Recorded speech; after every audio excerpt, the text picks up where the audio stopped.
घमंडी बहू एंड संस्कारी बहू पार्ट 2। तेजस यह सब सुन रहा था। उसके चेहरे पर गुस्सा साफ दिख रहा था।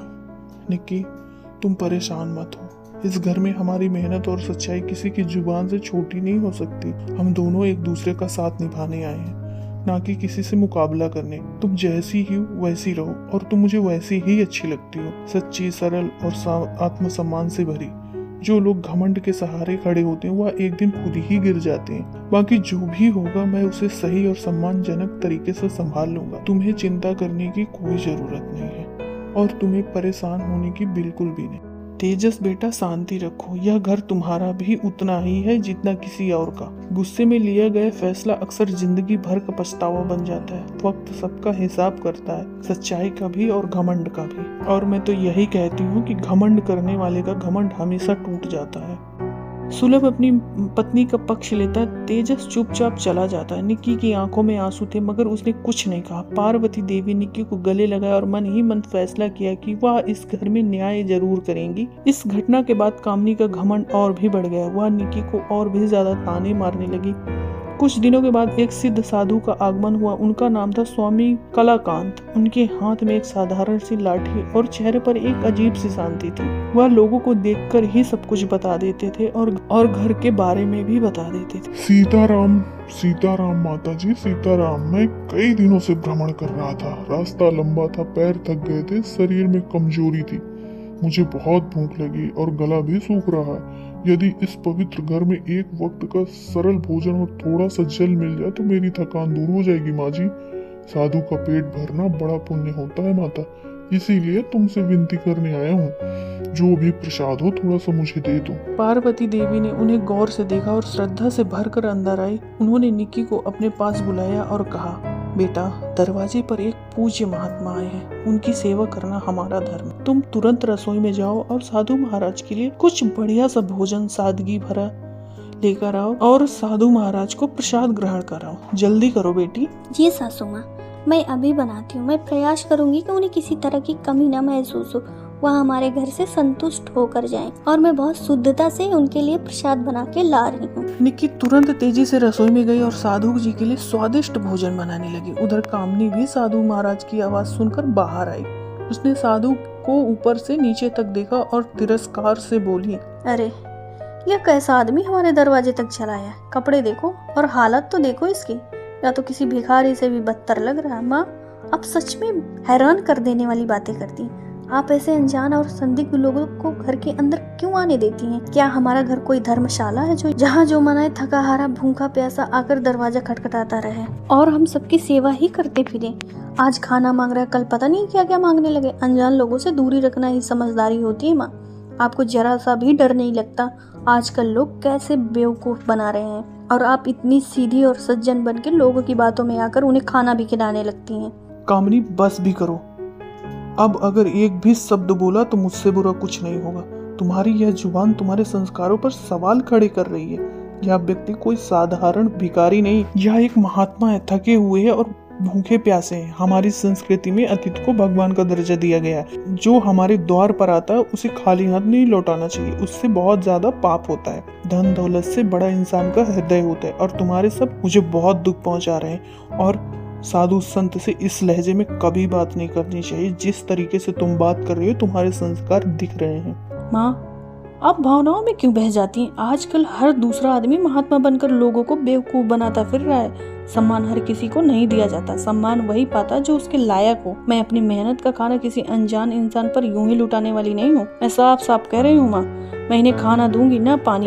अगर आप चाहें तो करें, लेकिन मुझसे कोई उम्मीद मत रखिए मैं ऐसे फालतू लोगों के लिए खाना बनाऊं। हम कोई मजदूर नहीं कि हर आने वाले को सेवा करें। ऐसा मेरे बस की बात बिल्कुल भी नहीं है। साधु मुस्कुराए, लेकिन वो कुछ नहीं बोले। इतने में निक्की भोजन लेकर बाहर आई और विनम्रता से बोली, साधु बाबा, कृपया मेरी दीदी की बातों को अपने हृदय से ना लगाइएगा। उनका स्वभाव थोड़ा तीखा है, पर उनका मन बुरा नहीं है। कभी कभी मन की उलझने शब्दों में कठोरता बनाकर बाहर आ जाती हैं। आप यहाँ पधारिए, इस चौकी पर बैठ जाइए। मैं अपने हाथों से आपके लिए सादा भोजन प्रसाद बनाया है। यह भोजन किसी महल की रसोई से नहीं आया, ना ही इसमें कोई विशेष व्यंजन है, पर इसमें मेरी पूरी श्रद्धा, मेरी मेहनत है और वह आदर है जो मैं अपने बड़ों और अतिथियों के लिए करती हूँ। यदि इसमें कोई त्रुटि रह गई हो या आपकी अपेक्षा पर खरा ना उतरे तो मुझे अपनी बेटी समझकर क्षमा कर दीजिएगा साधु महाराज। मैं आपको खुश करने के लिए बिल्कुल पूरी कोशिश करूंगी कि कोई कमी ना रह जाए आपकी सेवा में। बेटी, तुम्हारे हाथों में सचमुच अमृत बरसता है। इस भोजन की सुगंध नहीं बल्कि तुम्हारे मन की पवित्रता मेरी आत्मा तक पहुंच रही है। तुम्हारी आवाज में कोई बनावटी नहीं, कोई दिखावा नहीं, सिर्फ और सिर्फ सच्चाई। और वही सच्चाई सबसे बड़ा आहार होती है। आज तुमने मुझे भोजन से अधिक एक सुकून दिया है जो वर्षों के तप से भी नहीं मिलता। पर बेटी, मैं यहाँ केवल भूख मिटाने नहीं आया हूँ। मैं बस एक ऐसी चीज की तलाश में हूँ जिसे पाना हर किसी के बस की बात नहीं है। अगर वो चीज मुझे दिख गई तो मैं जरूर बताऊंगा। बाबा, आपको जो भी कहना हो निसंकोच होकर कहिए। यह घर भले ही छोटा हो पर आपके लिए हमारे द्वार और हृदय दोनों खुले हैं। अगर आपकी सामर्थ्य में होगा तो हम आपकी हर इच्छा पूरी करने का प्रयास करेंगे। हम हर बार यही सोचेंगे कि आपको किसी प्रकार की कोई तकलीफ ना हो। आप खुलकर अपने विचारों को रखिए महाराज। मुझे इस घर की सबसे कीमती अमानत चाहिए बेटी। ना सोना, ना चांदी, ना धन, ना दौलत, ना घर, ना जमीन, ना जायदाद, कुछ भी नहीं चाहिए। जो इस घर को सांस देता है, जो इसे जोड़ के रखता है, वो सब कुछ सहकर भी कभी शिकायत नहीं करता। वो चीज जो सबके सामने फिर भी किसी की नजर में नहीं आती बेटी, मुझे बस वही चीज चाहिए। ये कैसी पहेलियां बुझा रहे हैं आप महाराज? इस घर को अगर कोई चलाता है तो वो सिर्फ मैं ही हूँ। मेरी मर्जी के बिना यहाँ पत्ता तक नहीं हिलता साधु महाराज। और कोई वस्तु नहीं है जो आप यूं ही मांगते फिरे। जो देने लायक होगा हम जरूर देंगे। आप पहेलियों के बिना आप सीधे तरीके से अपनी बात रखिए महाराज। नहीं बेटी, तुम भ्रम में हो। तुम अधिकार से घर को चला सकती हो पर त्याग से नहीं। जिस चीज की मैं बात कर रहा हूँ वो सत्ता से नहीं, संवेदना से जन्म लेती है। वो चीज तुम सबके भीतर है पर उसकी असली रोशनी सिर्फ एक ही व्यक्ति में झलकती है। साधु धीरे धीरे निक्की की ओर देखने लगे। निक्की, क्या तुम मुझे वो दे सकती हो जो तुम्हारे पास सबसे अनमोल हो, जो सबसे अधिक और सबसे ज्यादा छुपा हुआ हो, वो जो तुम सबके लिए रोज कुर्बान करती हो?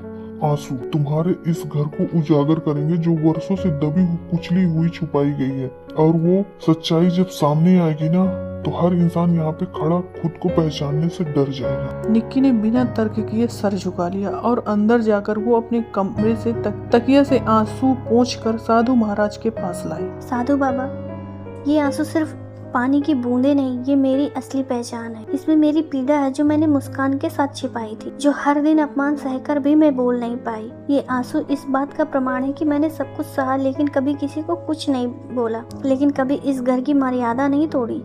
आप इसे स्वीकार कीजिए साधु महाराज और आपका जहाँ मन करे आप इन्हें रख लीजिए। अगर इसमें सच्चाई का जन्म हो सकता है तो मेरा हर आंसू सार्थक होगा। मैं अपने परिवार के लिए हर दिन अपने आप को त्याग किया है। साधु ने आंसू को एक पोटली में बहुत अच्छे से सावधानी से रखा। निक्की बेटी, तुम धन्य हो। इस घर को चलाने वाली अदृश्य शक्ति हो जिसे कोई नहीं देख पाता और जिसके बिना ये घर कब का बिखर गया होता। तुमने अपने आंसुओं से, धैर्य से, त्याग, तप, मन और सत्य से सींचा है। मैं इस पोटली को आंगन में दबा दूंगा जहाँ कोई लालच, कोई घृणा, कोई झूठ इसे छू ना सके। जिस दिन इस पोटली से नन्हा पौधा निकलेगा उस दिन इस घर पर सच्चाई सबके सामने आएगी और ना तो कोई मुंह मोड़ पाएगा और ना ही कोई बच पाएगा और सबका उसी दिन पता चल जाएगा कि किसके मन में क्या है। ये कहकर साधु महाराज वहाँ से चले गए और कामनी ने बात हंसी में उड़ा दी। मगर पार्वती देवी और निक्की इस घटना से बहुत परेशान। अगले एक दिन कामनी अपने घमंड में चूर होकर सुलभ से बात कर रही थी। सुलभ, मैं साफ साफ बता रही हूँ, मुझे तो साधु बाबा की बातें ही बेकार लगी। आखिर वो होते कौन है हमारे घर की मिट्टी में पोटली गाड़ने वाले? मुझे भी सही नहीं लगा बिल्कुल। अभी देखो मैं बता रही हूँ। और निक्की को देखा, वो कैसे सीधी सादी बनती फिरती है जैसे उसे कुछ पता ही नहीं। इतने भोलेपन से उसने अपने आंसू दे दिए साधु बाबा को। मुझे अच्छा नहीं लग रहा है। तुम जाकर उस पोटली को तुरंत निकाल के फेंक दो, वरना मैं तो फेंक ही दूंगी। कामनी, मैं मानता हूँ कि ये सब चीजें थोड़ी अजीब है, लेकिन माँ कह रही थी कि वो साधु बाबा कोई ऐसे वैसे साधु बाबा नहीं है, ना ही कोई साधारण पुरुष है। वो जो भी कहते हैं वो सब सच होता है। लोग ऐसा बोलते आ रहे हैं। माँ ने बोला कि हमें वैसे ही करना चाहिए जैसे साधु महाराज बोले। शायद उनके पीछे कोई बहुत बड़ा कारण होगा, तभी तो माँ ने बोला है, वरना माँ भी ऐसी बातों में कभी नहीं आती। सुलभ, तुम हर बात में माँ माँ और साधु बाबा, तुमको कुछ खुद की अकल नहीं है क्या?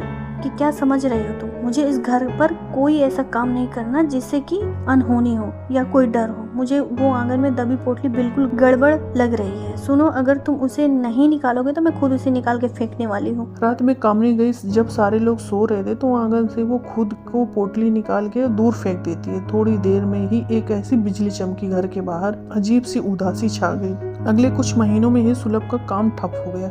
कामनी का घमंड अब चिंता में बदल गया। सुलभ, मुझे समझ में नहीं आ रहा कि आखिर ये सब हो क्यों रहा हमारे साथ। हमने अपने सपनों में जिस घर को सजाया था, धीरे धीरे हमारे व्यापार में भी भारी नुकसान हो रहा है, जिसमें पूरे परिवार को बड़ा भरोसा था। अब ऐसे हालात हो गए कि रोज रोज के खर्चे के लिए भी सोचना पड़ रहा है। मेरा मन कहता है कि ये सब अचानक नहीं हो रहा। वो जिस दिन से साधु बाबा आए थे और निक्की का भावुक होना, अपने आंसू देना, यही हालात बिगड़ने का कारण है। अगर निक्की इतनी भावुक न होती और अगर वो अपने आंसू ना दिया होता तो ये सब नहीं होता। अब तक ये हालात इस घर की ना होती। मुझे तो बहुत ही गुस्सा आ रही उस निक्की पर और उस साधु बाबा पे भी।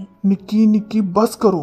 हर बार अपनी बोझ किसी को मत थोपा कर। तुम्हारी गलती होते हुए भी तुम दूसरों के ऊपर थोप देती हो। आज जो कुछ भी हो रहा है हमारे साथ, उसकी वजह तुम खुद हो और निक्की को दोष देती हो। क्या तुम्हें याद है तुमने किस घमंड और तिरस्कार की वजह से साधु बाबा की पोटली फेंक दी थी? उस समय बाबा ने साफ साफ कहा था उस पोटली में इस घर की सच्चाई छिपी हुई है और उस सच्चाई का अपमान करना इस घर के लिए भारी पड़ सकता है। लेकिन तुमने तो किसी की सुननी नहीं, बस अपनी ही बातें सुनी और तुमने साधु बाबा का मजाक उड़ाया था, उन्हें ढोंगी समझा और उस पोटली को बर्बाद कर दिया। आज जो नुकसान सह रहे हैं ना, ये सब उसी का परिणाम है और उसका दंड हम सबको भुगतना पड़ रहा, सिर्फ और सिर्फ तुम्हारी वजह से। कामनी, आज जो कुछ हो रहा है उसका बीज तुम्हारे घमंड ने बोया था। अगर आज पूरा परिवार दुख में है तो मैं तुम्हें कितनी बार समझाया था। संत और महात्मा साधारण शब्द नहीं होते, उनकी हर बात के पीछे कोई न कोई बहुत बड़ी वजह होती है और कोई चेतावनी छिपी होती है। लेकिन तुमने अपने आप को इतनी समझदार बनती कि दूसरे की बात ही नहीं सुन। कोई छोटी गलती नहीं कामनी, ये तुम्हारा वही अहंकार है जिसने तुम्हें पूरे घर की नींव हिला दी। अगर घर संकट में है तो ये उसके जिम्मेदार सिर्फ और सिर्फ तुम हो। समय आ गया है कि तुम अपनी गलती को मानो और सही का सामना करना सीखो। एक दिन पार्वती सुबह सुबह आंगन में बैठी, उन्हें एक छोटा सा पौधा आंगन में उगता हुआ दिखाई दिया। ये वही पौधा हुआ था जहाँ साधु बाबा ने पोटली दबाई। पार्वती देवी ने निक्की को बुलाया और उससे बोला, निक्की, ये कैसे हो सकता है? जिस जगह से कामनी अपमानजनक उस पोटली को फेंक दिया था, आज ये उसी जगह पौधा लहलहा रहा है। ये कैसे हो सकता है बेटी? क्या सचमुच साधु बाबा का चमत्कार था? सासू माँ, ये बात मैं आपसे अभी तक कह नहीं पाई क्योंकि मैं नहीं चाहती थी कि किसी के मन में कड़वाहट हो। जिस दिन दीदी ने गुस्से में पोटली फेंक दिया था उसी रात मैंने देख लिया था। मैं चुपचाप उनके पीछे पीछे वहाँ गई और जब दीदी वहाँ से चली गई तो फिर वापस से मैंने वही पोटली वहाँ से उठाकर उसी जगह पर फिर से रख दिया। मेरे दिल में बस एक ही डर था, कहीं साधु बाबा का वचन झूठा ना हो जाए और इस घर से कोई अनहोनी हो जाए।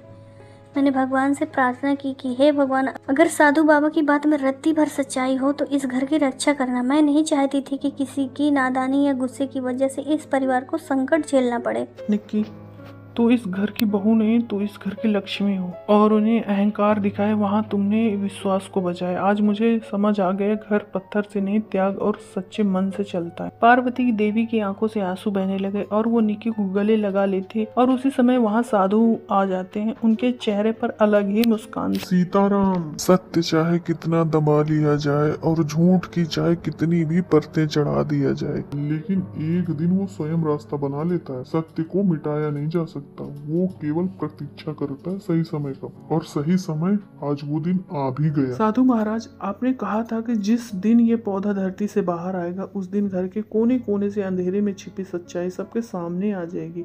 आज वो दिन आ गया है। मेरा मन बहुत व्याकुल है। बाबा कृपा करके बताएं आखिर वो कौन सी सच्चाई है जिसने इस घर को बरसों से हमें चैन से जीने नहीं दिया। वहाँ पर कामनी और सुलभ भी आ जाते हैं। सच्चाई कड़वी जरूर होती है माता, लेकिन वही आत्मा को मुक्ति कर देती है। सुनो, इस घर पर कोई साधारण बाधा नहीं थी, बल्कि पुराना श्राप था जो बाहर से नहीं घर के भीतर से जन्म लेता है। जब इस घर की बहुएं आपस में जलन की ईर्षा भेदभाव रखती हैं और अपने घमंड को प्रेम से बड़ा मानती है और त्याग को कमजोरी मानेगी, तब ये घर चाहे कितना भी कमाए समृद्धि नहीं होती।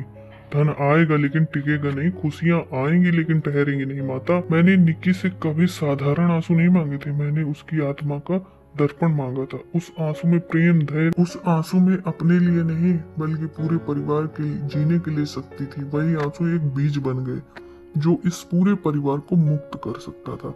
लेकिन कामनी ने उस पोटली को फेंक दिया था, जिससे इस घर में भारी नुकसान हुआ। लेकिन निक्की ने फिर से वही पोटली उसी जगह पर रख दिया और किसी से बिना शिकायत किए चुप रही। वो पौधा केवल मिट्टी से नहीं उगा, उसकी आत्मा से उगा। इस घर की सबसे कीमती चीज ना सोना है, ना धन, ना दौलत, बल्कि निक्की का मन है। माँ, निक्की आज मेरे घमंड को तोड़ दिया। अपने ही घमंड से मैंने अपने घर को जला दिया था। आज समझ में आया असली शक्ति चिल्लाने में नहीं, चुपचाप सहने में होती है।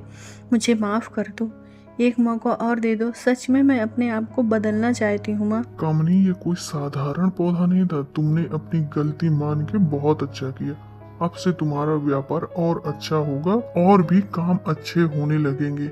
अब तुम दोनों बहनें आपस में प्रेम से, शांति से अपने ही घर में रहो।